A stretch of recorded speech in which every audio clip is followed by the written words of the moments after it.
ओम शांति। परम पिता शिव परमात्मा के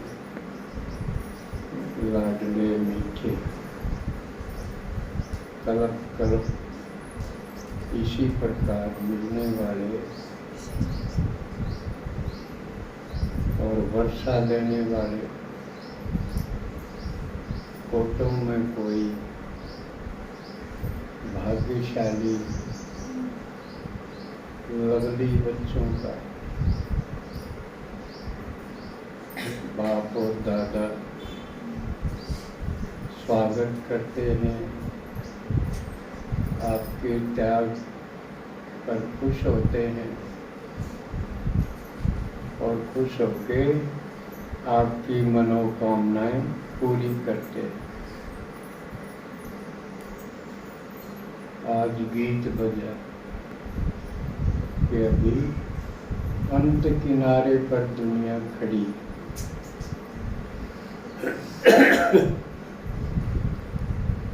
वैसे तो शिव बाबा ने प्रवेश करते ही दो बातें बताई कि मैं किस लिए आया हूँ। इस पुरानी दुनिया की समाप्ति और नई दुनिया की स्थापना। और समाप्ति से पहले जो नई दुनिया के देवी देवता हैं उनको ढूंढ के निकालना और फिर उनको पढ़ा के पालना करके तैयार करना। किस काम के लिए तैयार करना? नई दुनिया में राज करने के लिए, राज करने के लिए। और वो तैयारी पुरानी दुनिया में से फंसे हुए बच्चे निकालते निकालते इस खेल में तैयारी हो जाए। अभी आपने होली का उत्सव जैसे मनाया ना, समझा? मैं उसमें कुछ जलाना था, कांटे थे वो जलाने थे और फिर एक दो को रंग लगाना था। तो ये रंग लगाना सेवा। कौन सा रंग लगाना था? शिव भगवान के ज्ञान का। क्योंकि और रंग चढ़े हुए थे ना, भक्ति मार्ग के झूठ के रंग चढ़े हुए थे। तो हमारा काम था, क्योंकि हमारे पास सच्चा रंग आ गया था और पहले हम अपने आप को रंगते हैं उस नए ज्ञान, सच्चे ज्ञान में और फिर औरों को लगाते हैं। और इसमें नानुकर भी करते हैं। जैसे आप करते हो भाई कमा तो हाँ, लेकिन लोग डरते हैं और कहते हैं थारा भगवान सामने बना रहा। इस प्रकार की कड़वी कड़वी बातें कहते हैं। तो ये खेल में भी होता है। नए आदमी का रंग लाओ तो बड़ा डरेगा, भागेगा, ना करेगा, है? तो ये पक्की निशानी है। भक्तों ने कितना अच्छे ढंग से बताया, लेकिन हम छोड़ेंगे आज ना, छोड़ेंगे हम बस, हैं? खेलेंगे हम होली, है ना? अभी तो आप सब खेल ही रहे हो होली और रंग लगा ही रहे। लेकिन इस रंग लगाने में जिसका लगा दोगे वो आपका हो जाएगा 21 जन्म के लिए। इस चीज का किसी को पता ही नहीं था। ये तो पुरानी दुनिया में तो यूं रंग पानी डाल के खत्म, लेकिन हमारा रंग तो अपना बनाने वाला है ना? लेकिन इस बात को बाबा कहे थोड़े बच्चे ही समझ पाते, नहीं तो सेवा की कीमत नहीं समझ पाते। अगर सेवा की कीमत समझें तो एक दिन भी सेवा के बिना रहे नहीं। जिस तरह स्टूडेंट हो, भाई पेपर है उसका, और पेपर से एक दिन पहले भी उसने फुर्सत मिल जा पूरी, सारा कोर्स में दोहरा करेगा। यो भी आ जा के दे, यो भी आ जा के दे, और 5 नंबर भी बढ़ गए तो मेरे लिस्ट के अंदर मेरा मेरिट में नाम आ जाएगा, पोजीशन आ जाएगी, प्रतिशत बढ़ जाएगा। कितनी लगन हो स्टूडेंट को। तो बाबा के तुम भी तो स्टूडेंट हो, और ये पढ़ाई भी है, और इसमें एक दिन 20-30 की 10-20 की सेवा कर दी तो भी हमारा रैंक बढ़ जाएगा। देखो सर्विस में फौजी का एक भी तोड़ लग जा, अब थोड़ा सा इतना करी, कितनी खुशी होगी वो। तो पुरुषार्थ में क्यों वो कमी छोड़ेगा। तो अब तो पहले तो बाबा ने आते ही बताए भी इस पुरानी दुनिया का होना है विनाश। लेकिन बताया अभी संगम युग का भी टाइम है, थोड़ा सा तो मिलेगा ना पुरुषार्थ के लिए। तो वो पुरुषार्थ का टाइम भी अब तो पूरा होगा, अभी भी कोई कसर है। क्यों बता दिया विनाश कैसे होगा, लड़ाई लगेगी, दूसरे देशों में लड़ाई लगेगी, भारत में नहीं लगेगी। तो बात तो लग रही है ना, समाचार तो सुनते हैं, दिखाते भी हैं, इतनी भयंकर लड़ाई है। 24 दिन हो गए, मिसाइल पे मिसाइल दागी जा रही, सब ऐस नैस हो गया। यूक्रेन रूस के द्वारा। तो ये लड़ाई अब बढ़ते बढ़ते क्या करेगी, विनाश हो रहा।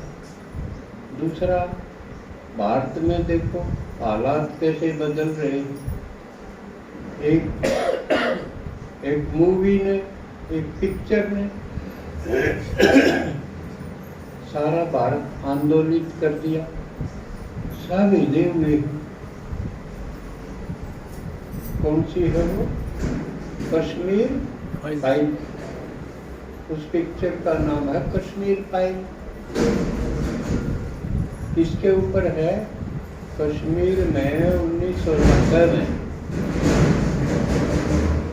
आतंकवादियों ने और उनके साथ मिलकर कुछ कश्मीर के भी आतंकवादी, कुछ पाकिस्तान के, उनने मिलके जो कश्मीर के पंडित थे, कभी के रहने वाले, गोविंद सिंह के टाइम भी जिन्होंने अरदास की थी, 80-90% पंडित थे कश्मीर। लेकिन उनको पीट के, मार के, बुरी तरह उनके साथ सारे जुल्म करके उनको वहाँ से भगा दिया। घर बार कारोबार सब छोड़ के उन्हें जान बचा के भागना पड़ा। जैसे पाकिस्तान हिंदुस्तान बना था 47 में, उस टाइम जैसे हत्याएं हुई थी, उससे भी और भयंकर हाल हुआ और उनको भगा दिया। वो बेचारे अब तक भी टेंटों में पड़े हैं इधर उधर। और ये बात है 1990 की। किसी सब ने उसको दबा दिया, अब पता ना चले क्यों दबाया, नेताओं का क्या इंटरेस्ट था। अब ये बात सोच रहे थे खत्म हुई, लेकिन एक आदमी ने इसके ऊपर एक पिक्चर बना दी और असली की बना दी। उन लोगों के पास जा जा के उनकी सारी बात पूछ के, सुन के, उनके फोटो वगैरह लेके जो भी उपलब्ध हुए, यानी इस तरह की बना दी कि नकली नहीं हो सकती बात, असली। अब उसको जो भी देखने जाता है वो रोता है। हाल में जो भी गया वो रोया। और पता चल गया कि हमको पता ही नहीं था कि यूं भागना पड़ा हमको।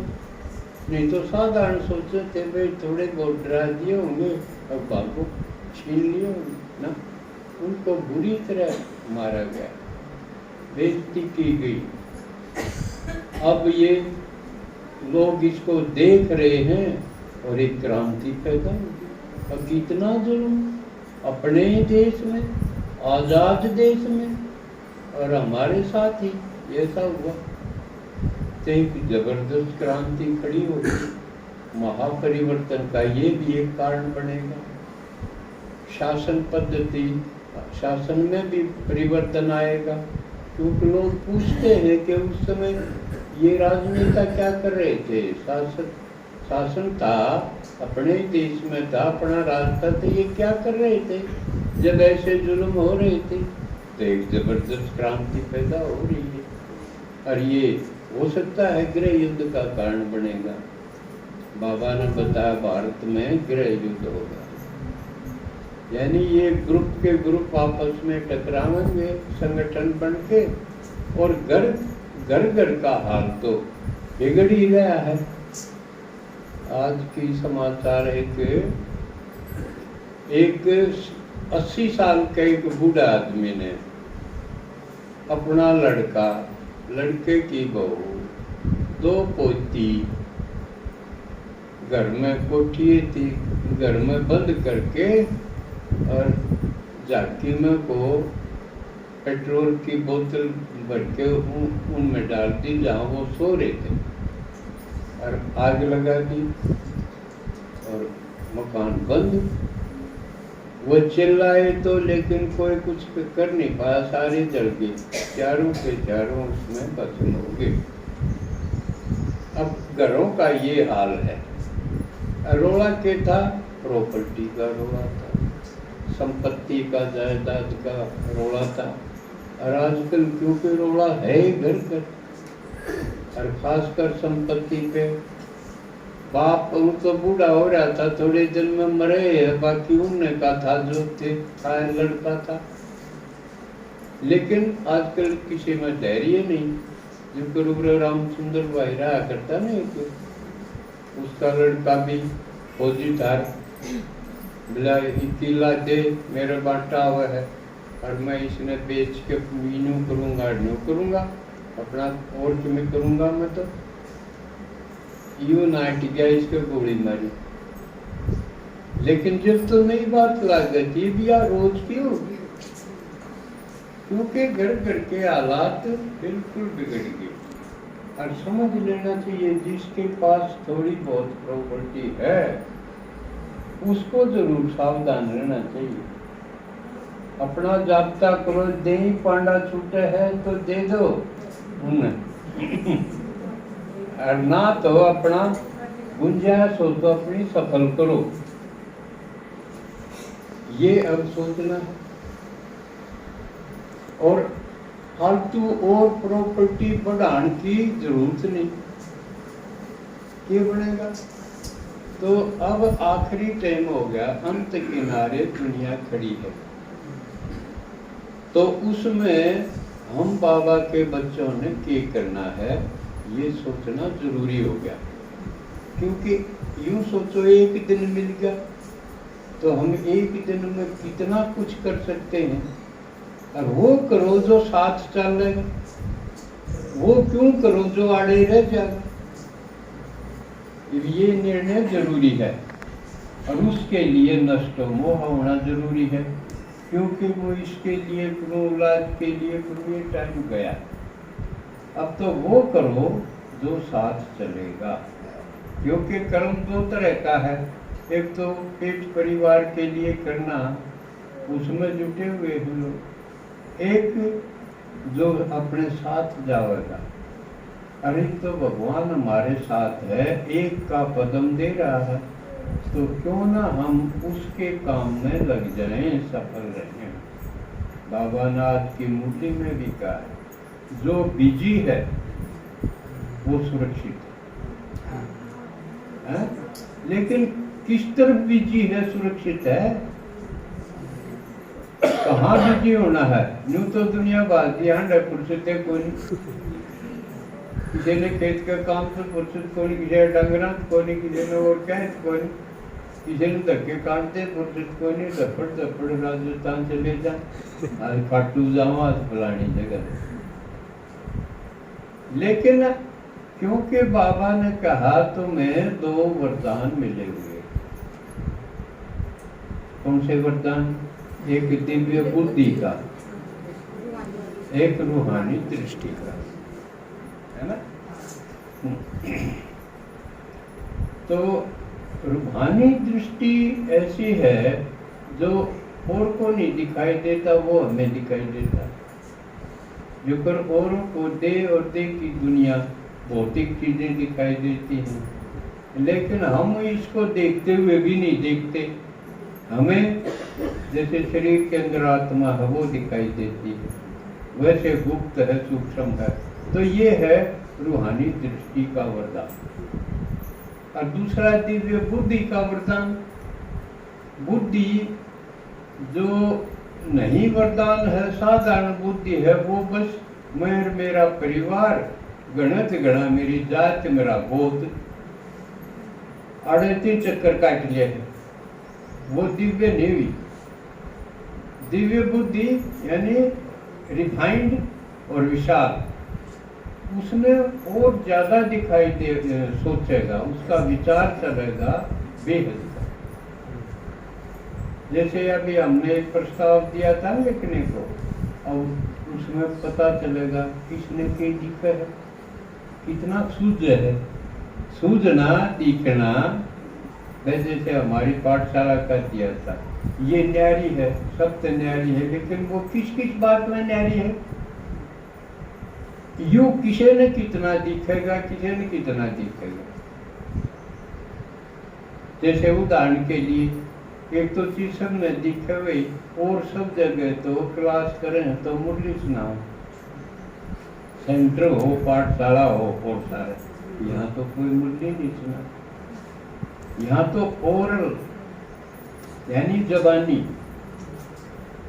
मुरली, ऐसी बात नहीं मैं ना पढ़ता हूँ, मैं भी पढ़ता हूँ, औरों से ज्यादा पढ़ता हूँ। अगर मैं पढ़ूं नहीं तो सुनाऊं क्यों? लेकिन मैं इतनी गौर से पढ़ता हूँ कि पढ़ के फिर उसको हजम कर ले।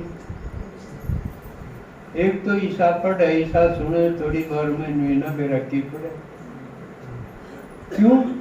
उसका भीतर और दुनियादारी गुम है।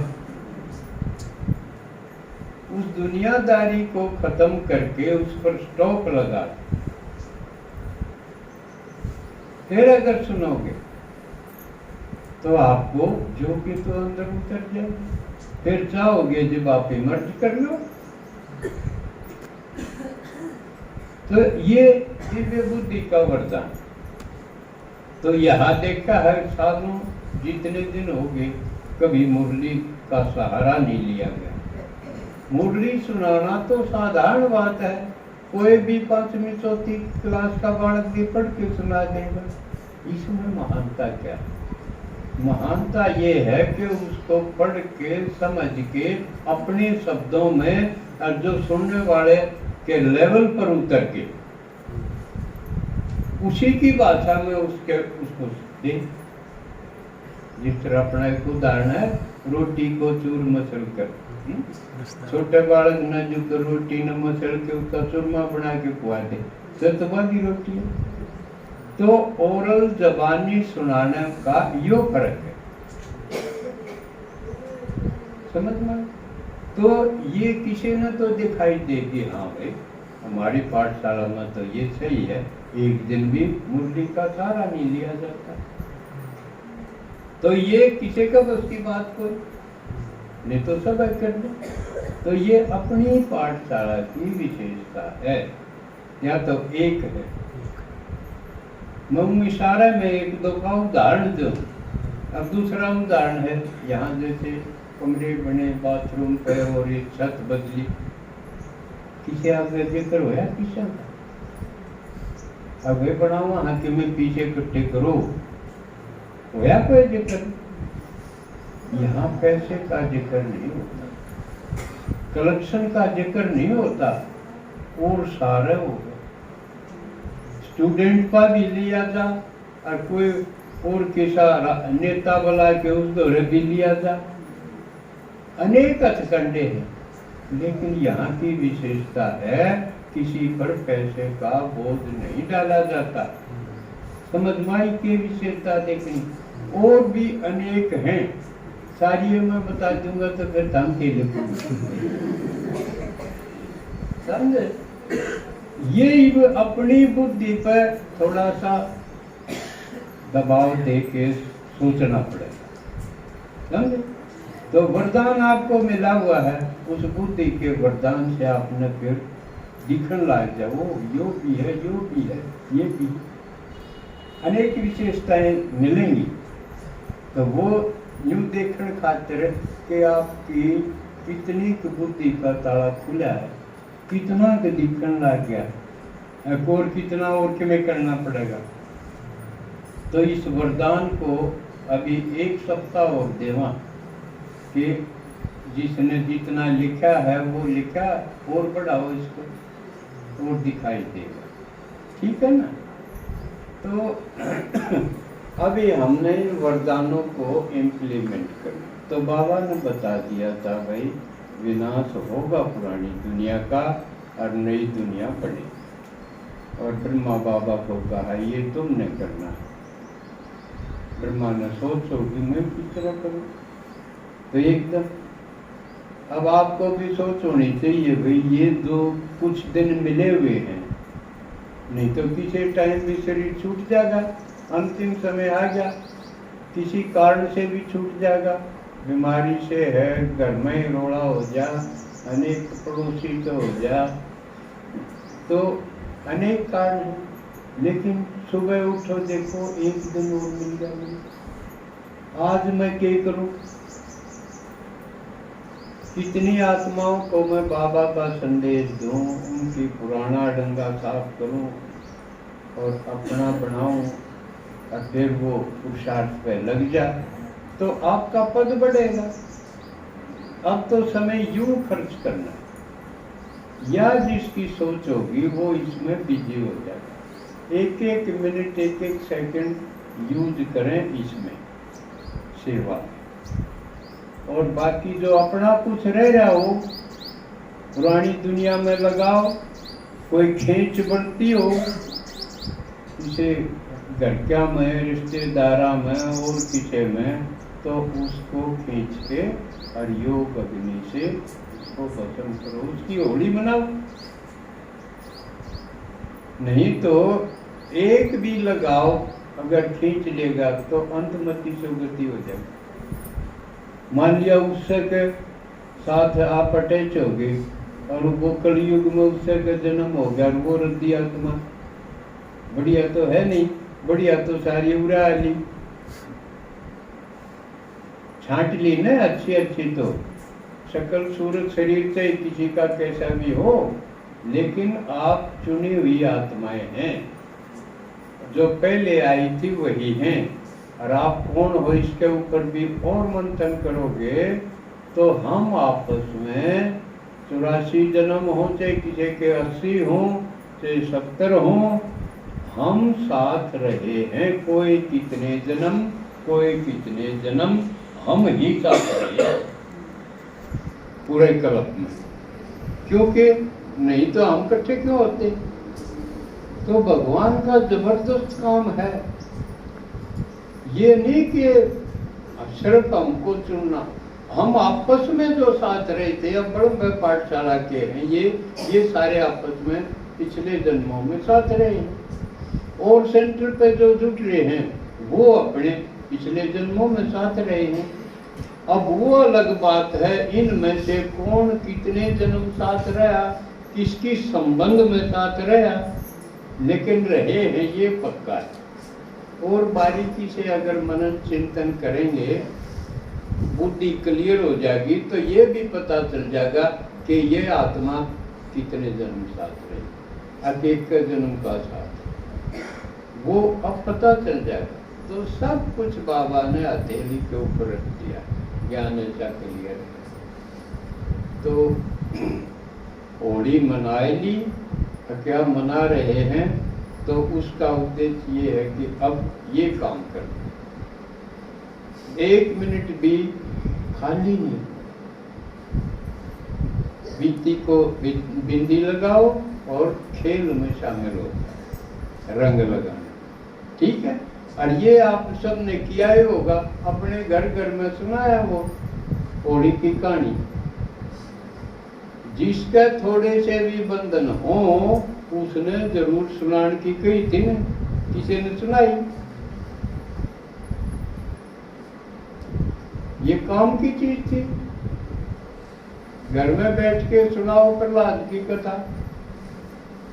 वह उसको प्रहलाद अच्छा कुछ न रोकनी अच्छी, ये पूछो इब तो गई है होली, इब ठंडी ना हुई है उसकी आंच। जिसने नहीं पूछी हो वो पूछो। अब भाई आओ बैठो, होली की कथा सुनाए, पूछा है, ठीक है। पूरी क्लास सुना जी थी, घर क्या थे, फिर न्यू पूछी प्रहलाद अच्छा तो उसका बाबू, फिर तो रोकड़ियां घर के बनेगी या वे बताए, तो फर्क पड़ा होगा ना फर्क जरूर पड़ेगा। तो ये बड़े अनूठे अर्थ थे त्योहारों के, हमारे लिए थे, और हमने यूज कराएंगे, इसमें चाबी है ये हमारे बंधन काटने की, तो ये इसका प्रयोग किया ही होगा। तो अब और क्या करेंगे, बाबा पूछे और क्या करना बाकी। एक शरीर से अलग होना जरूर सीखो, क्योंकि शरीर छोड़ना पड़ेगा ना, दर्द नहीं होगा, फिर दुख नहीं होगा।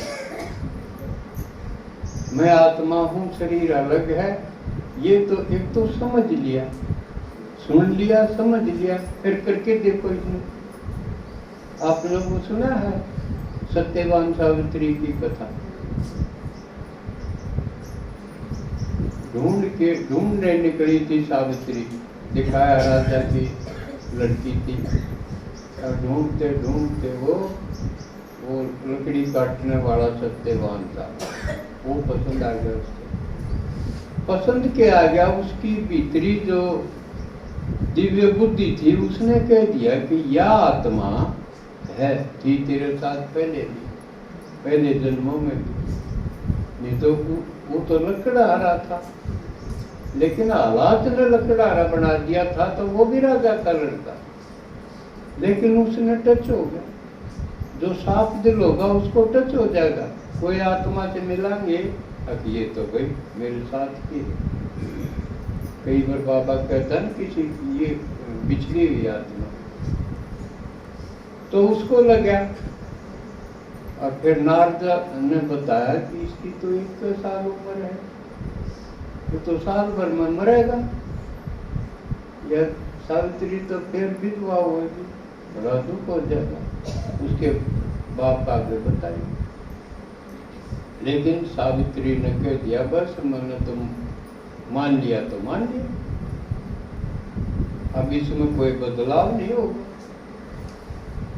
लेकिन वो यूं की यूं नहीं बैठी रही, उसी दिन से उसने शरीर से अलग होने का अभ्यास शुरू कर दिया, गुप्त।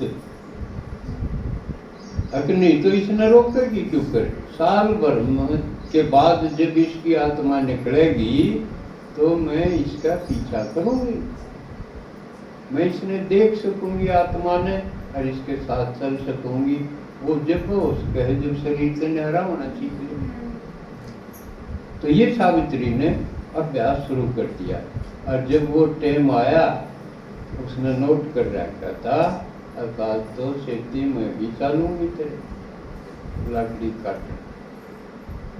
उसने बेराय को नहीं क्यों कहो है, वो जिद करके वो साथ चली। और जब उसका होया कहाँ मन तो चक्कर आवे है, तो काट दिया। और जो उसकी आत्मा शरीर छोड़ के चली तो सावित्री ने भी अपना शरीर छोड़ के उसका पीछा किया। तो कथा बना रखी है, यमराज ने कहा भाई तू साथ नहीं आ सकती, या मैं तो आऊंगी और ना तो मेरी बात मानी जा। तब उसने यमराज से वचन करवा के ऐसी चीज मांग ली कि उस बिना वह पूरी नहीं हो। अगर मेरे इतने बच्चे होने वो गिर गया। कथा ये है कि वो गिर गया, फिर उस आत्मा को उसने छोड़ना पड़ा। तो ये कथाएं बताती हैं कि पहले भी शरीर से अलग होने का अभ्यास सीखते थे। और मूल रूप से तो ये अब की बात है, क्योंकि बाबा का पहला पाठ ये है कि तुम शरीर नहीं, शरीर के अंदर तो हो लेकिन तुम आत्मा हो। लेकिन हमारा काम सिर्फ अलग होना नहीं है, क्योंकि आत्मा भी गुणों के अंदर बदलती है। गुणों के अंदर बदलने का मतलब है सतोगुण में, रजोगुण में, तमोगुण में। सारी चीज जैसे गुणा में बदलती है, आत्मा भी बदलती है। तो कलयुग के समय आत्मा तमोगुण में आ जाती है, उसके विचार नीचे हो जाते हैं, उसकी सारी गतिविधि, क्योंकि विचार, आचार और व्यवहार ये करती तो आत्मा ही है ना, तो वो तमोगुणी हो जाती, दुखदायी हो जाती है अपने लिए भी और के लिए। तमोगुण का ये मतलब। तो लेकिन बाबा आवे है उसको सतोगुण बनाओ, कि सतयुग में जाओगी तो वहां तो सतोगुणी आत्मा होगी, तमोगुणी तो कलयुग में रह जाएंगे। वो तो पता नहीं, या तो वो बदल जाए, रजो में सतो में आ जाए, सतोगुण में, उससे पहले रजोगुण में आऊंगे। तो ये इसको सतोगुण गुणी भी बनाना और फिर सेवा भी करनी, अलग भी होना, सतोगुणी भी बनाना और फिर खुशी में, आनंद में फिर भाग खेलना। यू सिस्टम है सारा जो भगवान ने बताया, बिल्कुल क्लियर बताया, इसमें कोई गलतफहमी की बात नहीं। अब सवाल रह गया भाई किसने सुनावा। अब फिर बुद्धि का प्रयोग करो। गुरुवान ने कितनी आत्माएं रखी हैं, कितने चेले हैं गुरुआ के, लाखों लाखों।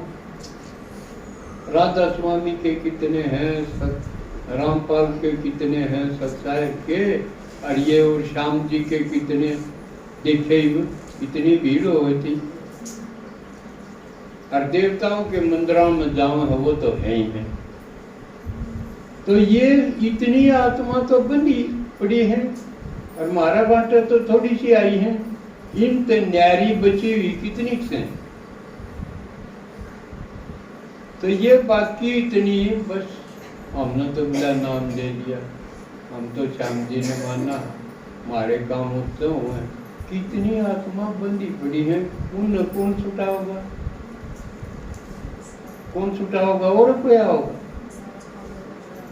इस काम खातिर तो हम छांट रखे हैं, और शिव के जो असली बाण हैं ज्ञान के, वो तो हमारे पास है।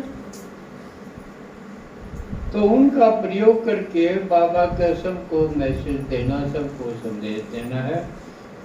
तो युग थोड़ा सा बचा हुआ समय है, इसमें जुट जाना चाहिए। और किते क्यों टाइम खराब करो, जो हमारी नहीं सुनते उनके ऊपर क्यों करा।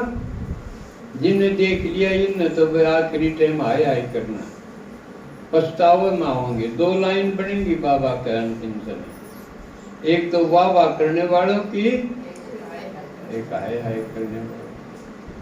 पछतावा करेंगे, ओहो बताया तो बहुत था पर हम चूक गए। जो करीब हुआ पूछा का फोन आया था ना, उसकी सासू ने पहले ज्ञान होया था, कोर्स भी करा, कुछ दिन आई भी, फिर बीच में राधा स्वामी का नहीं डिग्री, धोखा दे दिया बाबा। ईब बीमार हुई जब ओम शांति पुकारा, ये भूल गई उसने, क्योंकि बाबा के हाथ में तो आना सबने है, लेकिन जो बंधे पड़े हैं उनको छुड़ाओ, बाबा वाला रंग लगाओ उनके साथ होली खेलो, पास खेलो। ये कितना काम पड़ा है, कितनी आत्माएं बंधी पड़ी हैं, तो उनके ऊपर बाबा का रहम करो। रहम कौन करेगा? जिसकी आत्मा सतोगुण में है, समझे? दया से धर्म पैदा होगा, तो उनके ऊपर हम भगवान के ने कहा, हे भगवान दया के सागर, दया करने का काम तेरा है। और बाबा कहे मेरा काम जो तारा काम, हम भी दया करो।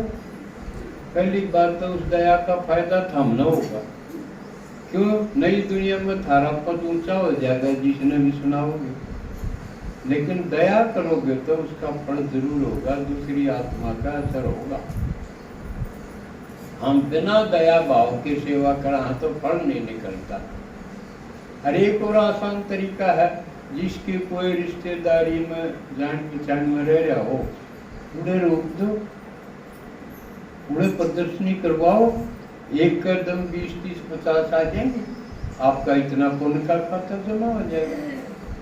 जो करवाएगा उसके खाते में जाएगा, तो जंगा लो नाटदी भी कर दे कि एक दिन में केने का भी जरूर पड़ा, हम के घर ने ठाक ले जावा, फिर ना सुनियो ना सुनना हो तो एक बार बस पकड़ ले, आंगली पकड़ के न फिर पहुंचा बिछाए जाएगा, ठीक है ना? तो इस तरफ धुन लगाने की जरूरत है, और कि मैं सोचो है ना और किसे हियर नो इधर, और सोचो न और कि मैं सुनो, बस इसी धुन में, तब जाके बात हो। अच्छा, आज और दीदी ने बहुत सारी बात बतानी है शिविर के बारे में भी, और भी, तो मैं विराम देता हूँ। ओम शांति।